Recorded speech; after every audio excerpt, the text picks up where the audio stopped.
Salve a tutti.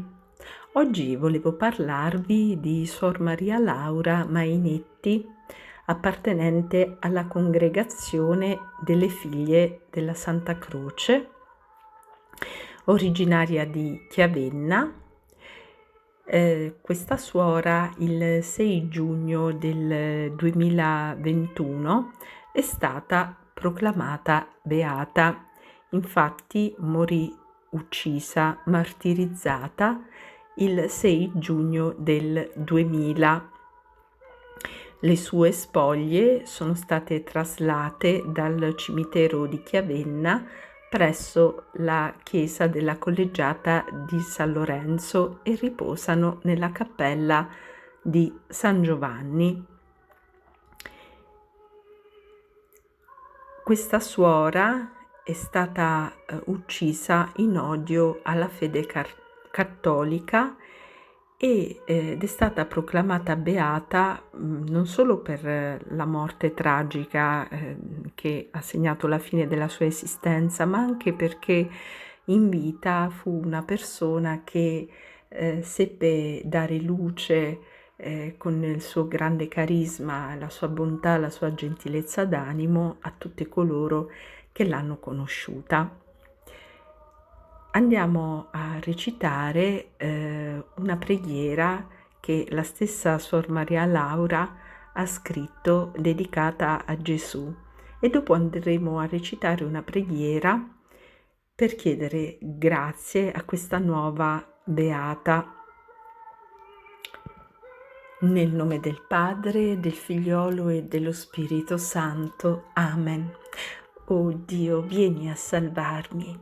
Signore, vieni presto in mio aiuto.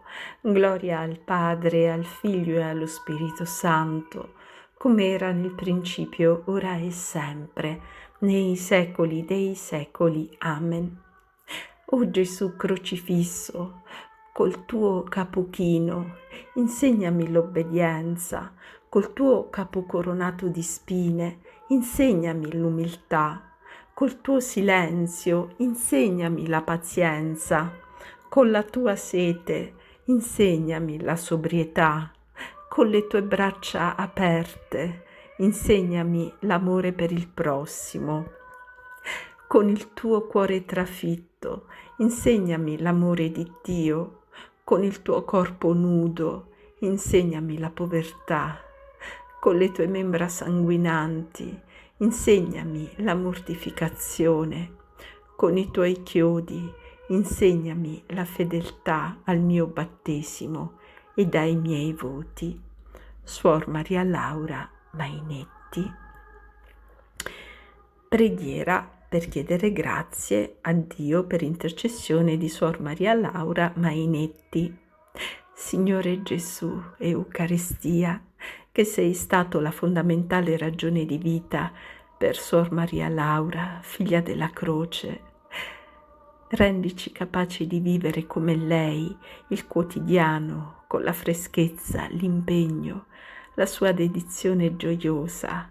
Fa che amiamo la vita nelle sorelle e fratelli più piccoli e più poveri e testimoniamo l'amore cristiano nel perdono magnanimo e totale, come Suor Maria Laura ha eroicamente attestato. Ti supplichiamo, Signore, della storia e dei cuori, aiutaci con l'intercessione di Maria Santissima a riconoscere la tua azione d'amore nella vita di Suor Maria Laura e fa che la Chiesa ce la ridoni santa tra i santi, compagna di cammino, efficace educatrice nell'amore. Amen. Ecco, prima di concludere volevo meditare con voi in silenzio questa magnifica frase scritta da Suor Maria Laura Mainetti. Noi ci diamo da fare, però non siamo mai capaci di dare tutti noi stessi. Questa donazione totale c'è nel martirio, ma quello solo Dio lo stabilisce. Nel nome del Padre, del Figliolo e dello Spirito Santo. Amen. Vi ricordo che il canto che avete ascoltato in sottofondo è la Stella Celi Extirpavit, che è il canto miracoloso che liberò Coimbra dalle pestilenze. Sotto in descrizione potete trovare la storia e il testo di questo canto. Recitate ad alta voce il testo di questo canto tutti i giorni per chiedere al Signore la grazia della liberazione da ogni pestilenza e da ogni morbo. Che il Signore ci benedica e vegli su di noi ed esaudisca le nostre suppliche, le nostre preghiere, le nostre intenzioni, anche per intercessione della Beata Suor Maria Laura Mainetti.